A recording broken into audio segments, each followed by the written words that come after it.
Berarti misalkan ada mobil yang mesinnya powerful tapi nggak kuat nanjak, itu belum tentu karena mesinnya. Nggak pakai steel belt, dia pakainya gear. Oh, naik ke 3000, tahu-tahu ngejedak.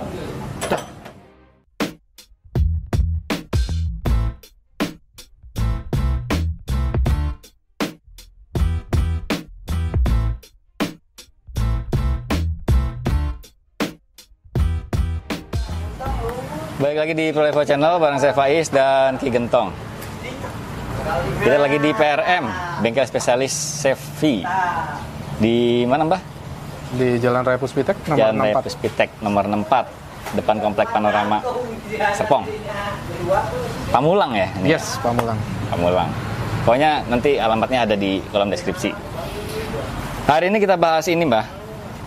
Di depan kita ini transmisi ya. Transmisi. Jadi kerusakan-kerusakan umum yang sering terjadi di transmisinya Captiva. Nih, kita bahas berat lagi ya. Iya, kita bahas berat lagi. Siapin kopi dan cemilan, pokoknya tonton sampai habis.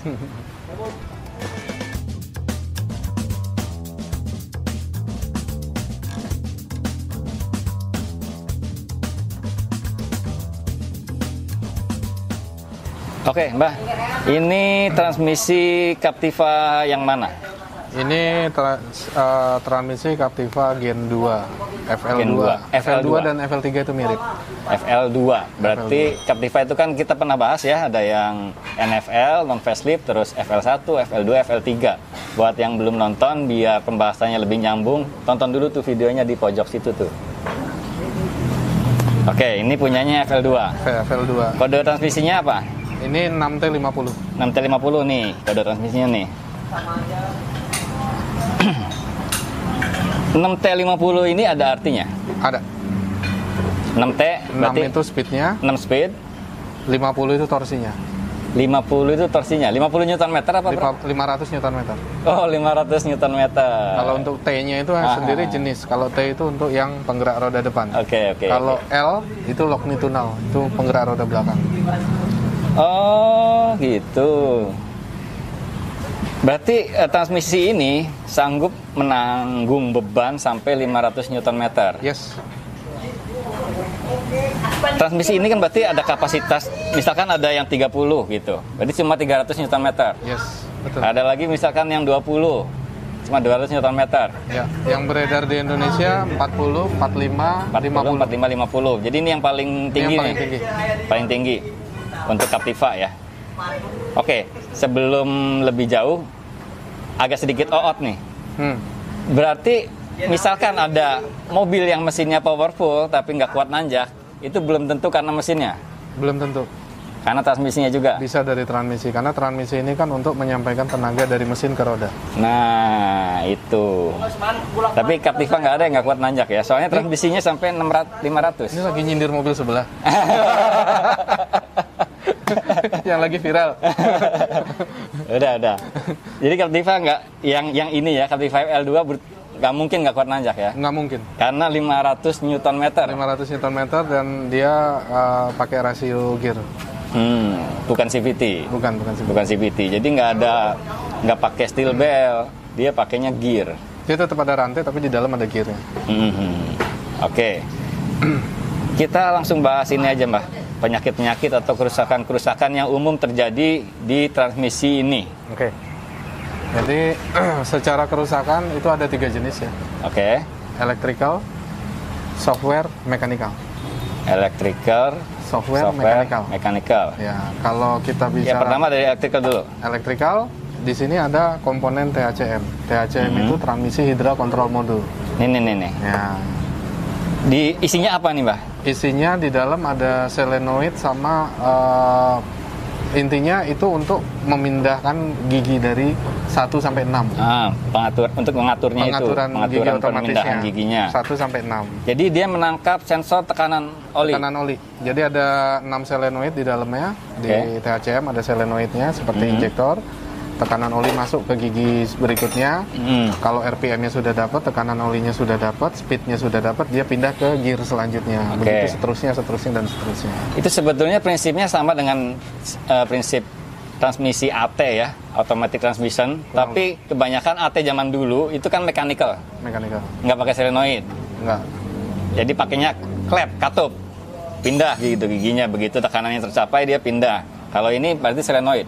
Berarti solenoidnya banyak di sini. Banyak, ada 6. Ada 6 solenoid. Solenoid itu bisa rusak. Bisa. Namanya barang electrical. Berarti yang dimaksud kerusakan electrical itu solenoidnya rusak. Ya, bisa dari solenoidnya, bisa dari sebelum ada solenoid itu ada saringannya. Kalau gram, makanya kadang kerusakannya itu combo, bisa dari mechanical iya, dari electrical iya. Oke. Jadi kombonya kenapa? Setelah menghasilkan kotoran dan gram, itu kan dia membaca tekanan oli ya. Iya. Sebelum masuk ke solenoid itu ada saringan. Jadi kotorannya nyumpet semua di sana. Saringannya ini filter apa strainer? Filter. Cartridge dia berarti filter ya. Jadi kayak kayak kawat nyamuk gitu. Oh, strainer berarti. Strainer. Ya. Jadi dia nyumpat di situ semua sehingga tekanannya nggak dapat. Makanya suka terjadi dari gigi 1 misal ke gigi 2 tiba-tiba gitu loncat. Karena tekanan nggak tercapai. Tekanan nggak tercapai tapi secara RPM dan kilometer sudah dapat. Oh gitu. Terpaksa untuk pindah.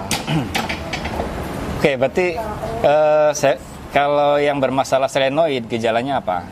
Gejalanya biasanya dari perpindahan dari gigi 1, 2, 3 itu kan smooth ya. Mirip-mirip CVT, hampir tidak terasa gitu. Pada kasus ini dari gigi 1 ke gigi 2 itu kan pindahnya di sekitaran 2200 sampai 2300 RPM. Itu biasanya si jarum RPM tuh naik dulu ke 3000. Naik ke 3000, tahu-tahu ngejedak.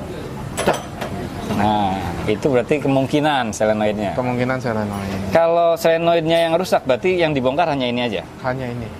Disebutnya THCM, dia satu set sama THCM. Hanya komponen THCM ini ya. Jadi ini transmisinya, ini THCM nih, yang sebelah sini. Jadi sebenarnya SOP-nya begini. Ketika ada anomali matic, yang pertama kita lakukan adalah scanning. Nah, untuk memastikan software-nya tidak ada masalah. Dan kita tahu masalahnya dimulai dari mana. Kalau misalkan yang bermasalah elektrikalnya, pasti di DTC software keluar. Nah, kalau misalkan kerusakannya ada di software, berarti loss komunikasi antara satu komponen dengan komponen lain. Nah, itu kita selesaikan software-nya. Software-nya selesai, kita deteksi kerusakan elektrikalnya apa. Kita based on dari hasil scanner DTC. Scanner. Nah, kalau dari si mechanical sendiri, biasanya kita ngelihat dari si fisik olinya. Nah, begitu oli kita cabut, dari sini kita ambil sampelnya, kita lihat ada gramnya atau tidak. Kalau ada gramnya berarti ada kerusakan mechanical. Nah, step pertamanya datang ke sini, kita lakukan scanning, kita pastikan make sure kerusakannya mechanical kah, electrical kah, atau software. Berarti sebetulnya yang ketahuan terlebih dahulu adalah software. Oke, kerusakan software apa yang pernah terjadi atau sering terjadi? Konsleting ya, konsleting ISS sama OSS, input speed sensor sama output speed sensor. Itu anomali electrical. Kalau dua ini bermasalah, biasanya perpindahan giginya juga bermasalah. Dan itu biasanya keluar DTC-nya. Itu langsung terbaca di scanner. Terbaca. Di scanner khusus. Scanner khusus. Kalau scanner AUBD biasa susah dia ngejangkau ini. Ngejangkau ini susah. Paling engine ya, dan itu pun terbatas. Biasanya kalau misalkan dari hulu ke hilir nih ya, kalau kita pakai scanningnya originalnya, itu dapat semua rangkaiannya. Tapi kalau kita pakai scanning universal, biasanya yang dibaca A, B, C, D, E, yang dia baca E-nya. A sampai C-nya dia lewat. Iya. Jadi kalau pakai scanner biasa agak sulit nentuin titik mana yang harus kita kerjakan. Oke, jadi yang pertama itu di-scan dulu. Kalau kita tentuin titiknya di mana. Kalau ada kerusakan software berarti selesaikan dulu softwarenya. Baru kita cek mechanical-nya. Misalkan ada deteksi kerusakan electrical berarti solenoid, misalkan solenoid nomor 3 yang rusak itu di scanner baca. Ada stuck. Tulisannya stuck. Kalau stuck berarti dia nggak mau kerja. Misalkan solenoid nomor 3 stuck. Kita bisa langsung ke situ. Bisa. Jadi lebih efisien kerjanya ya. Lebih efisien, lebih cepat dan lebih efisien. Mungkin sekilas bagi yang awam, ini mobil ribet banget. Ribet gitu, ya. Segala harus scan. Tapi sesungguhnya itu yang memudahkan kita untuk memulai titik pekerjaan kita dimulai dari mana. Iya, scanner itu yang bermudah ya. Iya. Nah, sekarang boleh open nggak solenoid transmisinya Captiva ini berapa harganya? Kalau harga barunya lumayan ya, belasan juta. Belasan juta satu. Belasan juta satu gelondong. TCM-nya. Oh, TCM-nya belasan juta. Tapi kalau selenoidnya doang ada nggak jual? Selenoid kalau di lokalan mungkin tidak ada yang jual, tapi kalau di marketplace luar itu banyak yang jual. Tinggal dicocokkan. Untuk Matic itu ada 2 jenis ya, ada Gen 1, Gen 2 untuk Maticnya sendiri. Untuk THCM Matic Gen 1 itu warna selenoidnya hitam. Tapi kalau untuk selenoid Gen 2 itu warnanya cenderung warna-warni. Ini ada kuning, ada hijau. Nah, nanti tinggal dicocokkan gigi 1 itu yang mana, gigi 2 yang mana, gigi 3 yang mana selenoidnya. Pernah nggak ganti selenoidnya doang di PRM? Pernah, tapi ya nggak worth it lah, karena harus nunggu waktu yang lama. 30 hari baru datang. Kalau THCM di lokal ada? Di lokalan mungkin untuk saat ini ada. Untuk saat ini ada, harga yang miringnya juga udah mulai masuk kan di kita. Ada beberapa teman-teman yang udah mulai ngimpor sendiri. Jadi kalau untuk spare partnya so-so lah, nggak ada masalah. Sebenarnya Matic ini antara semua jenis Chevrolet itu sama, cuma beda casingnya aja. Jadi 11 jutaan itu THCM. Iya. Ini sama dengan punya Aviosonic, sama dengan punya Spin, Captiva, Orlando. Orlando. Bahkan Aviosonic itu pakai segini. Dia Aviosonic pakai 6T40. 40. Iya. 40. 400 Nm. 400 Nm. Jadi kalau mau dikorek, power aslinya kan hanya 120-an Nm. Kalau mau dikorek tuh panjang banget. Iya, jadi bisa leluasa. Masih leluasa. Ada beberapa mobil yang dipakai balap, begitu mencapai torsi tertentu itu harus ganti transmisi. Yes. Jadi kalau teman-teman pakai Aviosonic mau dikorek gitu, transmisinya masih aman sampai 400 Nm. Aviosonic, Orlando, Spin itu masih aman. Spin juga ya? Spin masih aman. Spin. 400 Nm juga Spin. Limitasinya 400 Nm. Mantap. Oke. Jadi kalau kerusakan software penanganannya gimana? Bisa install ulang. Bisa pergantian sensor. Bisa pergantian komponen internal dalamnya. Atau yang koneksi ke wiringnya. Nah, gambaran cost-nya misalkan kalau install ulang. Install ulang mungkin sekitar 500.000 sampai 3 juta.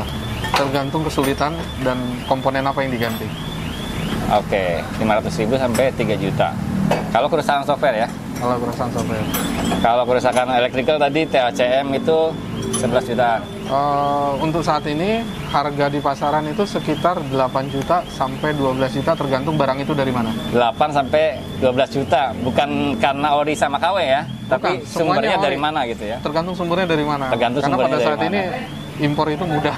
Iya, iya. Kalau misalkan yang murahnya lagi kosong, tinggal ada yang mahal, sebetulnya barangnya sama. Sebetulnya barangnya sama. Oke. Jujur banget, Mbak. Oke.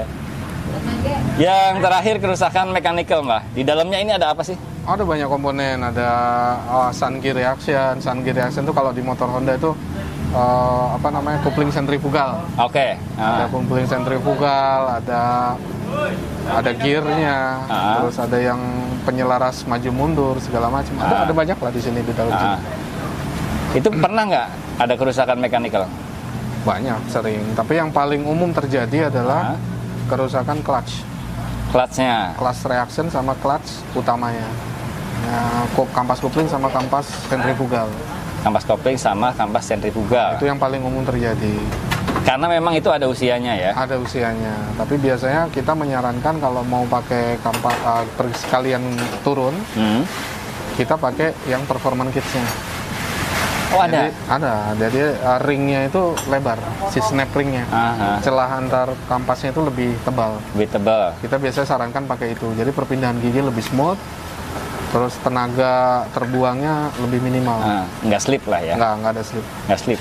Berarti jangan-jangan udah di atas 500 Newton dong kalau pakai performance kit? Walau alam kalau itu. Belum pernah tes lah ya? Dan nggak ada klaim dari produsennya? Nggak ada klaim. Nggak ada klaim dari produsennya? Dia mampu berapa nahannya, dia nggak ada klaim. Kita juga sulit untuk menentukan itu lebih dari 500 atau tidak. Performance kit bisa sebut brand nggak? GM. Dari GM tapi performance kit? Performance kit. Dari GM-nya sendiri ada yang versi performance kit. Oke. Itu kampas kopling sama kampas sentrifugal itu berapa costnya kalau ganti? Costnya, cost barangnya apa all in? Barangnya sama jasa? Kalau barang jasa kan terlalu lebar ya kita bicaranya, karena bergantung kerusakan. Tapi rata-rata kalau masuk ke sini atau barangnya aja? Kerusakan mekanikal itu sekitar 12 juta sampai 16 juta. 12 sampai 16 juta tergantung itu berapa komponen yang rusak. Ya, all in sudah berikut jasa. Oh iya, oke. Tergantung komponen apa yang rusak. Tapi kalau komponennya rusaknya banyak, topnya itu bisa sampai 20. Oke. Sekarang buat teman-teman pemilik Captiva, Mbah, gimana biar transmisinya itu awet? Satu, masalah mekanikal ini nggak jauh-jauh dari yang namanya liquid. Nggak jauh dari fluida ya? Dari fluida. Jadi Olimatic itu selain untuk melumasi, dia juga ada adiktif untuk mendinginkan. Bukan mendinginkan begitu masuk dia langsung dingin, bukan. Enggak. Tapi kemampuan titik didih. Oke. Hanya saja di dalam Matic ini ada beberapa komponen yang materialnya harus dijaga temperaturnya. Untuk ngejaga biar dia nggak haus dan lepas dan segala macam. Nah, kita pernah tes, jadi suhu kerja Olimaticnya dijaga di antara 75 sampai 98 derajat. Itu aman? Aman. Dari mana kita taunya? Colok scanner aja. Di scanner ada semua temperaturnya. Nah, bawaan dia itu ada namanya ATF cooler. ATF cooler? ATF cooler untuk mendinginkan. Posisinya di mana? Di radiator. Di atas radiator satu, di dalam radiator, di kanan kirinya ada satu. Ada, oke. Tapi dengan piranti standar pun ketika kita masuk di tol, speeding di atas 125 km per jam atau lebih, temperatur perlahan naik. Itu sampai di 113 sampai 114 derajat. Based on bacaan scanner. Nah, dari situ kita asumsikan bahwa ada beberapa komponen yang mulai mengalami kehausan. Karena temperatur yang terlalu tinggi. Karena normalnya 98 derajat. Walaupun tidak instan rusak saat itu, tapi akumulatif. Akumulatif, bertahap, lama-lama jadi banyak hausnya. Jadi yang harus dilakukan, jaga temperatur tersebut. Biasanya kita selalu menyarankan customer untuk memasang Hayden. Hayden itu cooler tambahan. Cooler tambahan. Cooler tambahan, ukurannya sekitar 13 row sampai 15 row. Ukurannya sendiri sekitar 7 sampai 10 inch ukuran diagonalnya. Untuk ATF-nya. Untuk oli transmisi ya. Untuk pemakaian sehari-hari. Beda kalau misalkan untuk pemakaian kebut-kebutan ya. Kalau kebut-kebutan butuh yang lebih besar lagi. Itu untuk menjaga kestabilan temperatur oli di angka 75 sampai 98. Kalau terlalu cooling juga nggak bagus, karena akan ganggu kinerja juga. Terlalu panas juga nggak bagus. Jadi suhu kinerja optimumnya antara 75 sampai 98. Ya, tapi memang kalau di iklim tropis kayak kita ini emang cenderungnya lebih panas gitu ya. Lebih panas, lebih mudah panas. Lebih mudah panas. Berarti pencegahannya salah satunya pasang itu. Pasang itu, karena ATF bawaannya udah nggak mumpuni lagi untuk. Iya, ATF bawaannya. Pergantian Olimatic ya. Kalau pergantian Olimatic yang kedua, sebaiknya dipercepat di angka 25.000 km. 25.000 aja. 25.000 km kalau masih standar coolernya. Tapi kalau sudah ditambahin ATF dan segala macamnya, kita baru bicara long drain 40.000. Bisa 40.000 kilo. Itu aja. Itu aja sih. Kalau untuk perawatannya, kalau untuk perawatan elektrikalnya, elektrikal agak susah ditebak ya. Dia mau mati kapan pun ya tergantung dia lah. Iya. Pokoknya yang bisa kita cegah itu kerusakan mekanikal. Kalau elektrikal kita yaitu yang pertama dengan cara kalau bisa ditambahi ATF cooler. Terus yang kedua durasi pergantian olinya. 25.000 untuk kondisi standar tanpa pendingin tambahan. Kalau ada pendingin tambahan silakan 30 atau 40.000. Oke, udah jelas. Kalau ada pertanyaan yang kurang jelas bisa ditanyakan di kolom deskripsi. Mudah-mudahan Ki Gentong mau balas komen ya. Thank you Ki. Makasih banyak udah nonton. Jangan lupa share.